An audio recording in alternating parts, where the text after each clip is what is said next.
So I'm guessing you've come here from part 1.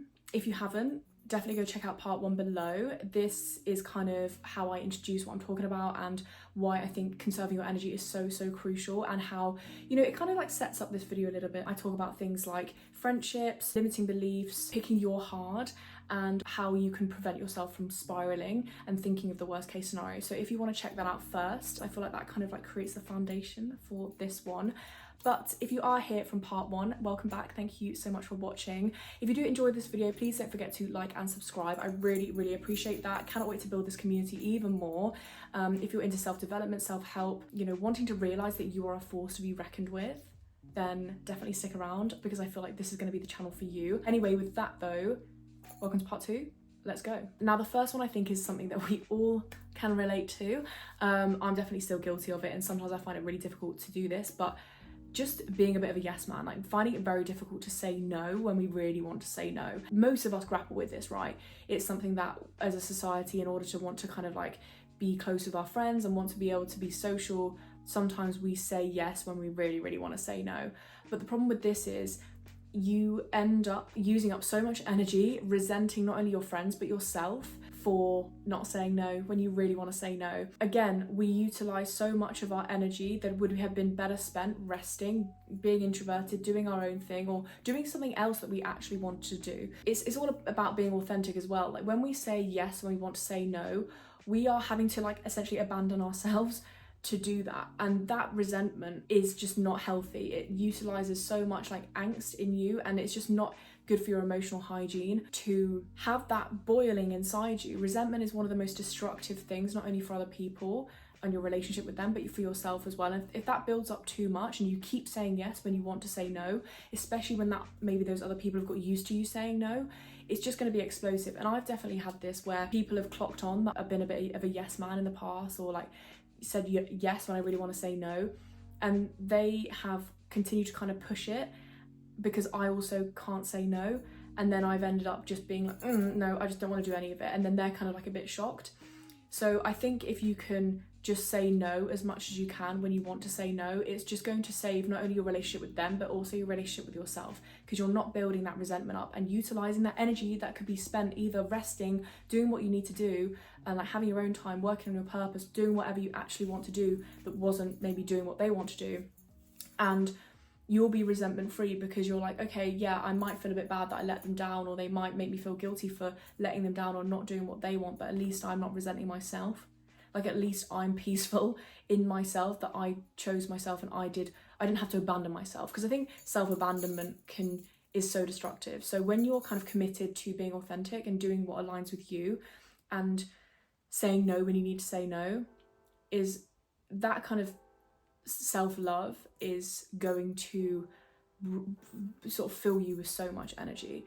And saying yes when you want to say no is blocking that energy. You will waste so much energy trying to control things that you cannot control. You can't control how people behave towards you. You can't control how people see you. You cannot control if people like you. You cannot control literally just events that happen in your life.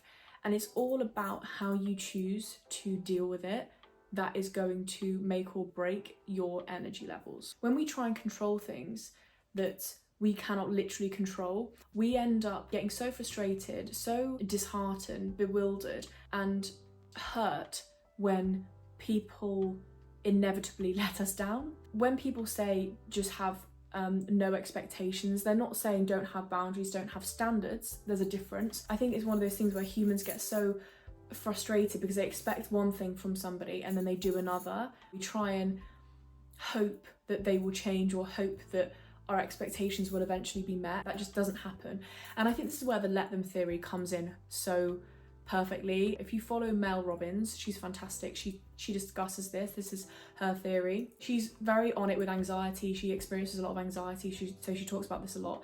And we reduce our anxiety when we just let them. And again, when we say let them, we don't mean just let them get away with murder, let them just do whatever they want to us and we'll just accept it anyway. No, let them behave exactly how they're meant to behave or how they want to behave, and then from that you can interpret whether or not you want to be close to them. She gives this example of, you know, if your friends don't invite you out to brunch, let them. And she's not saying let them exclude you and you continue to be friends with them. No, she's saying let them do that, and you can then choose from that knowledge and understanding that they are happy to treat people like that. Then you can choose how you're going to respond to that. Because when you let them, they expose to you who they really are. You let them show you their true colours and show you how they really feel about you.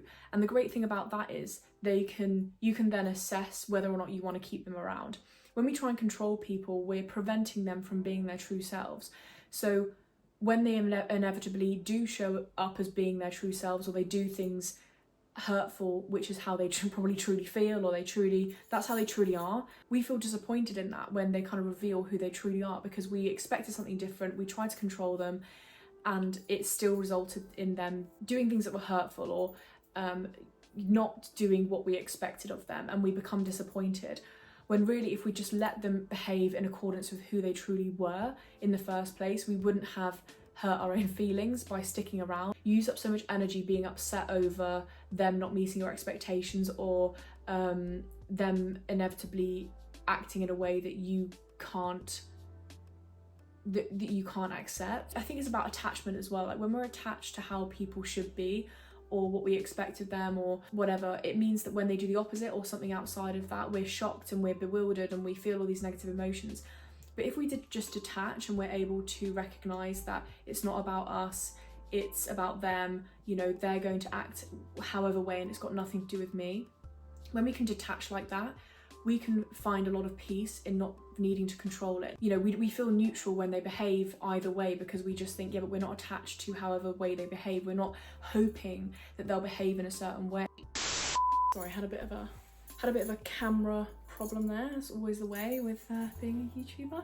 If we just detach, it just conserves so much energy, because it's futile. It's a waste of energy to try and control other people. They're never going to be able to do what you want them to do. So you have to find a way to be able to detach from the outcome and know that you can control how you choose to interact with them once you know how they truly are, or how they're truly willing to behave towards you. Something that can definitely drain your energy more than necessary is having this mentality of like the cup is half empty. And I'm not about to talk about being, you know, toxic positivity, or being like we should never acknowledge our negative emotions or anything like that. That's perfectly valid. We should sit in that. But what I mean by the cup is half empty is having mentalities like the victim mentality, thinking that good things shouldn't happen to you, that nothing's ever right, your life never goes well, and all those kind of things, because you're not signing yourself up for that changing. When you always think that bad things always happen to you, like the world is against you, you've got that sort of victim mentality, you're never opening yourself up for the fact that good things do happen to you. And when you focus so much on the negative, you end up getting this skewed version of your life that is only negative. It's kind of what I was saying in part one about, you know, thinking of the worst case scenario and finding evidence of the worst case scenario, or, you know, that it's the worst possible outcome, when actually there's probably evidence of the positive as well. So being able to assess like the great things in your life and being grateful as much as you can, while also in tandem acknowledging that maybe things need to change, that challenges need to kind of be overcome, and that kind of thing is so important. When you're sort of the cup is half empty person, you go through life on this sort of like negative, like monotone sort of level. It's like putting a negative spin on things when it could just be a positive.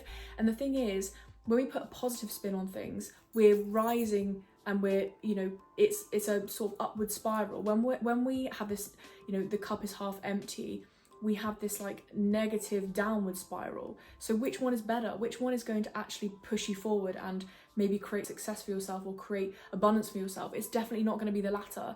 It's not going to be the negative downward cycle. So it makes more sense to try and see the positive in most situations if you can. And again, that's not me saying don't deal with your negative emotions, don't feel sad, that's going to happen, you're a human.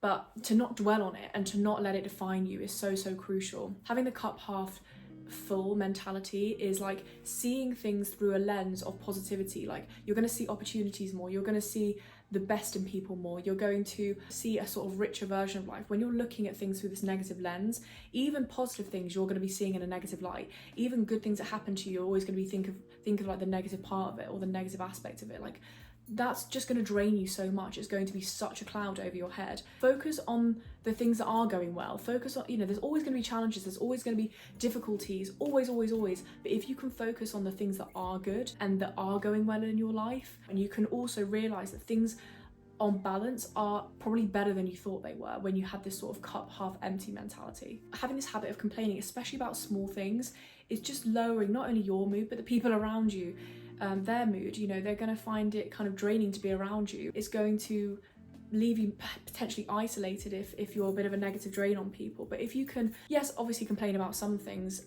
as and when it's normal, but to not let that be a big part of your day, coming home and like complaining about stuff. Often when we complain about things, especially small things, these are things that we can change. These are things that we can there are things we can do to make sure that we're not complaining about these things. These things are in our control. So like 80% of complaining is like pointless, because actually some of the things we complain about are in our control. Even if we think that they're not, they actually are. And if we can change our perspective to see the positive in life, it's going to push us forward. Seeing the negative is going to pull us back, and it's going to drain our energy. It's going to block your success, your growth, your energy. Finally, what I will say is gossiping.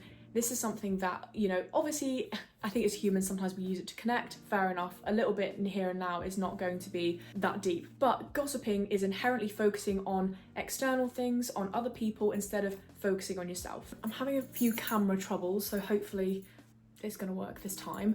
But in terms of gossiping, basically you're putting all your focus on other people instead of yourself, and you're kind of like giving away your energy to other people.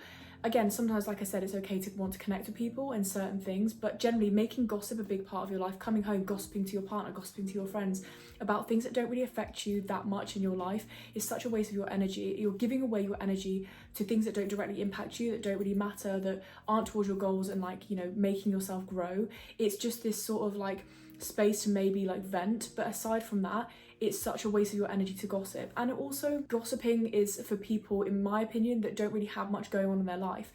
Gossiping is the most exciting thing going on in their life. You stop gossiping when you have more and more going on in your life and more things to focus on and more purpose to, spend your energy on. When you have nothing going on in your life, gossiping is like what you do.